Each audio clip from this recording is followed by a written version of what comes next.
Welcome to The Burn Beyond Firestop. I'm your host, John Zalepka. Our show is focused on life safety and code compliance in the built environment, which puts me on a mission to find the most interesting people in this space and get their unique perspectives. Our hope is that our listening audience walks away with a better understanding of how our guest contributes to the promotion of life safety of whatever is being built. Now, our show, as always, is brought to you by Specified Technologies, or better known as STI Firestop. And since 1990, STI has been a leading global provider of innovative fire protective solutions that help stop the spread of fire, smoke, and hot gases. And our guest today is also known for a thing or two about life safety. I mean, he actually trademarked himself the life safety guy. He's the Director of Facilities Management at Baylor St. Luke's Medical Center. Welcome to the show, Ruben Garcia. Thank you, John. Thanks for having me on. Well, it's a pleasure, Ruben. We've known each other for a little while now, and, I always like to start on a personal note rather than jumping into the whole business of things. And, I must say, Ruben, that you've done a fine job of not getting too personal on LinkedIn, so I had to dig a little. This one was a little bit of a struggle for me, so I got a little bit creative. I scattered out your interests, and I don't even know if you're aware, but you follow 3 influencers on LinkedIn: Damon John, Tim Tebow, Adam Grant, and Simon Sinek. I think all of these 4 gentlemen are dynamite. And tell me, what is it about these guys as a group or maybe individually that inspired you to follow them? Yeah, that's interesting. Most of these folks, I probably saw something that, to be honest, there's nothing really profound about the following. I probably just ran across LinkedIn and might have even hit follow on accident. But most of these gentlemen, like you just mentioned, was it John or Draymond? Damon John, yeah. Dame, okay, that's from the Shark. So to be quite honest, I don't know why I followed them. They probably have some kind of influence in general. These are positive folks, influential folks, and I saw something that I liked and probably hit the follow, but probably not following them as close as you might think. Yeah, well, I mean, they're out there. I love the stuff that a lot of the messaging that Tim Tebow and Simon Sinek especially have out there. And, so let's stay personal then, shall we? I mean, let's go to where you grew up. I mean, I think you're from the Houston area. Is that right? Is that where you grew up as well? Yeah. I grew up, born and raised in north side of Houston, Texas. Grew up in an at-risk neighborhood. Was able to, learn a lot of great things growing up in the neighborhood. What some folks call emotional intelligence, I would say is called street smarts. And so that's been valuable in my career because it allows me to have that high EQ into how to read situations, read folks, and how to maneuver in those, pressure situations. Sure. Did you know what you wanted to be growing up, or are you doing it now, or? No. Yeah, the way I stumbled into life safety is, got a job out of high school and was working in pulling cable, and ultimately got a job with Simplex Grinnell, which is now Johnson Control. So I started off in the fire alarm industry, in the low voltage side of it, specifically fire alarm, and got into the fire alarm industry, started working my way up, got licensed, started learning code, and developed a real good interest into it, so much so that I ended up starting my own fire alarm business. So started my own fire alarm business when I got to Texas Children's Hospital. That's where my healthcare facilities career and really the whole gamut of life safety, I was introduced to it at that time. So I got over to Texas Children's, and they're the largest pediatric hospital in the world. And so because of that, they were afforded the opportunity to have a dedicated life safety program. And that's where I came in. I came in as the maintenance technician to maintain the fire alarm system specifically. And they were like, hey, you're going to be part of this group called the B&P Group, which stands for Building Maintenance Program, which you would think is just a generic maintenance program. But it's an acronym derived from the Joint Commission that's specific to life safety maintenance and upkeep. And so going to Texas Children's and joining the B&P program, I started to learn the whole gamut of life safety. I was introduced to the Joint Commission, and before that, I was, my specialty was fire alarm. I come in, and now it's not just fire alarm. They start talking about fire doors, fire walls, exit signs. And one of the things that allowed me to kind of grow there was that they tasked me with doing the training. You're familiar with the training. That's right. And oftentimes, when you're tasked with the training, you kind of got to train yourself before you train anybody. So you're tasked with researching and finding out, the whys behind everything and where the codes are at. And you start to understand it better as a matter of being tasked with being the trainer. And so starting at my healthcare career there at Texas Children's, I my plan actually, I joined Texas Children just so I could start my own fire alarm business. Mind you, it was a part-time business that I was going to try to grow full-time. What I didn't realize is that at getting exposed to the whole gamut of life safety, I took a interest into it, and I really developed a passion for life safety. And being that it was a big component of a survey, a triannual survey, whether that's DNV, Joint Commission, HFAP, it allowed me to expand my knowledge base in fire protection and life safety. So then I had to learn about fire doors because I was tasked with being the trainer on it. I had to learn about fire barriers and what UL systems are, and learning that the whole gamut of it. So kind of to make a long story short, that's how I got involved in the fire protection industry. It was primarily fire alarm. When I got to healthcare, got to Texas Children's specifically, that's where I was able to grow more and just learn the whole gamut of fire protection and life safety. And so I guess all roads led you to your current position as Director of Facilities Management at a pretty big medical center, right? So tell us a little bit about your day-to-day and how you work to keep your facility safe. Well, yeah, every day, never a dull moment, that's for sure. And so, yeah, it's as far as day-to-day operations, I mean, we have a morning huddle. We talk about PMs, CMs, kind of managing the day-to-day operations. We also have, with the whole Zoom meetings now that we have, it's a gift and a curse because you tend to get overbooked, and there's just a lot of Zoom meetings that are going on. So half of the day is attending meetings. We got capital projects on the horizon that we're talking about, some life cycling projects. It could be elevator modernization, nurse call upgrade. We're having our fire alarm testing going on right now, our annual. We're dealing with the aging fire alarm system. And so, dealing with PICRA, ICRA meetings. We just had a life safety management plan before this meeting or this Zoom interview. So it really just runs the whole gamut of a facilities director or manager that deals with from A to Z, the day-to-day operations, managing the budget, construction projects, I mean, you name it. So when it comes to fire stopping, I mean, how important is that to have? I mean, you mentioned BMP. We have something we call a barrier management program. So I don't know if we stole the acronym or not, but how important is that part to what you said, all those other components? Yeah, fire stopping is an important component. It used to be one of those items that was kind of neglected in past years, but over the last 10 years, you've seen the fire stop industry grow tremendously and the education be there. And the way it works here at our hospital is we have an above ceiling permitting program that we maintain. And so when contractors are doing these projects and they're having to pull cable or pull these utilities through these barriers, they get that information to us. We give them the life safety drawings. We create an above ceiling permit.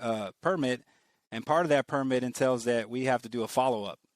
And one of the things we have unique on our permitting is that we have a required field to list the UL system that they're going to use in the field. And oftentimes we'll notice that they don't know what that means. And when they don't know what that means, then we know that they're not someone who should be penetrating our barriers. And so then there's an education piece there, right? And we let them know, hey, we're standardized. This is what the products that we use. And we guide them into that direction to get that proper system. But that's how we fire stop, and we utilize our program here is to have an above ceiling permit program. And the closeout portion of that is we have to do a follow-up inspection to make sure wherever they breach those barriers that those have been properly sealed. And that's an inspection that you do on your own internally, because you're also subject to inspections by, like you said, Joint Commission or CMS or some version of that, right? Yeah.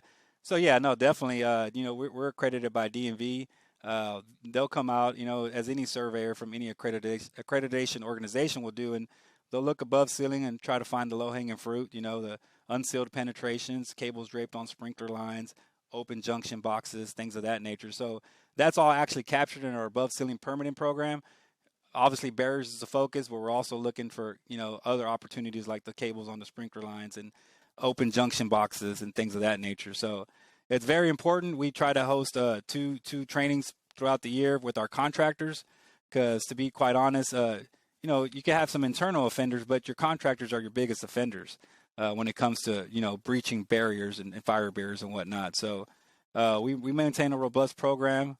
Like I said, we get some end-user training in place at least twice a year for the contractors. And really what that does is it educates them. Is if they don't know what they don't know, right? It's the old saying. And my big thing is if you're competent, you're going to be confident. You're going to feel confident in what you're doing. So it's providing that education. So fire stopping is a big part of what we do here to maintain our passive fire protection features.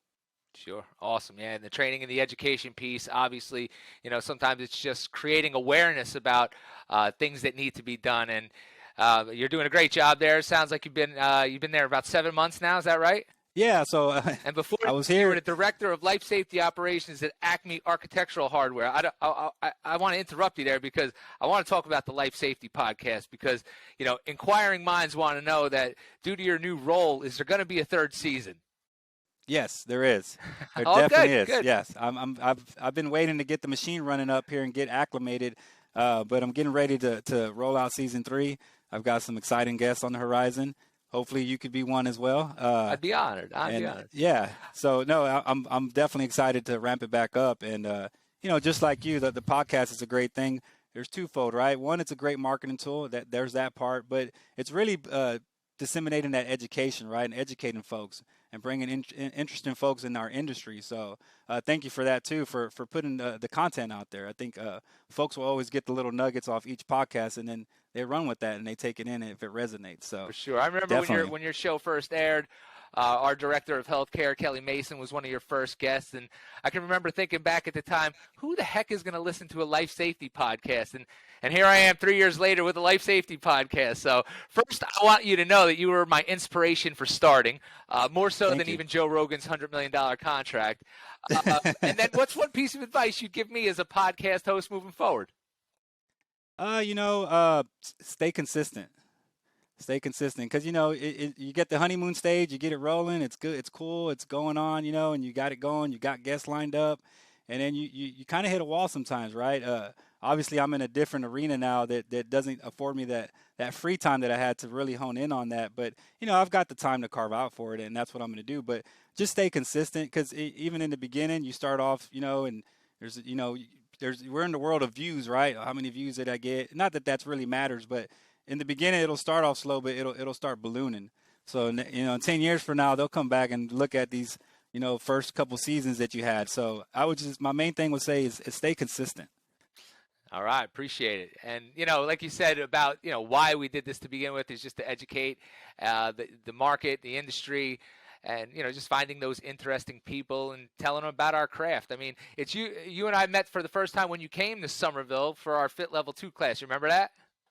I can't forget because I remember it well because I came out there for the fit training class and then happened to land some tickets for Yankees versus Astros. That's right. LCS. That's right. And I was glad to have experienced that. And then furthermore, that day I was supposed to go to the game. It got rained out, but luckily we were able to reschedule and had a great experience. So I was able to have mix business with pleasure. So that was great. It was something I will never forget, actually. That's great. I mean, how important is it for you to stay up to date on different life safety measures and requirements and things like that? I see you have a lot of letters after your name, CHFM, CFPS, you name it. You got a lot of letters there. Yeah, I went after all the certifications that I could possibly go after that pertain to my field. And part of that, I'll be quite honest, is that I'm now working on my formal education. So I came from, worked my way up as a maintenance tech, then project manager, then operations manager, then finally as a director. And obviously I have aspirations to move even further up, and I've got to do my part and get my formal education. That said, for almost 9 years, I did attend the University of Texas Children's. Not that there is a University of Texas Children's, but that's where I was able to gain all my experience. And one thing it taught me was you got to stay up to date on the code. So I'm constantly looking at the newest versions of the NFPA standards. Albeit I'm in healthcare and we follow the 2012 edition of the Life Safety Code, and we all know that all the standards fall under the umbrella of that code. But you got to know what's new, what's changing, and so I'm always staying abreast with the latest version of that, that latest edition of that code or standard, and that helps me keep up with what's the industry changing, what's to expect. Are there some exceptions that perhaps I can use because a newer standard says you can do it this way, while an older standard says you can't. You may have to do a categorical waiver, which is kind of basically like an exception. But no, it's definitely important, especially in my role, to stay abreast because you always want to stay on top of what's, surveyors always have like a new agenda for that year. 1 year it's fire stopping, 1 year it's fire doors, 1 year it's airflow issues, and they kind of hone in on that. And so just staying on top of that keeps me on my toes, and at the end of the day, keeps our environment in a state of readiness. Awesome. So you know what all those letters after your name mean? Yeah. Yeah. I'm just kidding. It kind of reminded me of that scene in Good Will Hunting where she asked him if he knows all his brothers' names or whatever. But no, that's fantastic. And obviously, in a position like yours, you have to stay up to date on the different codes and standards. And I actually came across one of your blog posts that you wrote back in 2016 when the 2012 NFPA 101 took effect. Those are still the standards today, NFPA 99 and the 2012 101. Yeah, so we're currently still on the 2012 edition of the Life Safety Code, and that happened in 2016, and that was a big game changer because it was a lot of code changes that went into effect as a result. And just to kind of give you some more context, the last time before 2016 that we had a code adoption, a change of code adoption, was in 2003. So you're going from, and this is CMS, federal government, it was March of 2003, they adopted the 2000 edition of the Life Safety Code. But then fast forward all the way to 2016, July 5th, that's when they then adopted the 2012. So we're always behind the 8 ball when it comes, to the latest standard. So based on that trend, you would expect probably for us to adopt or CMS to adopt the latest edition of the Life Safety Code.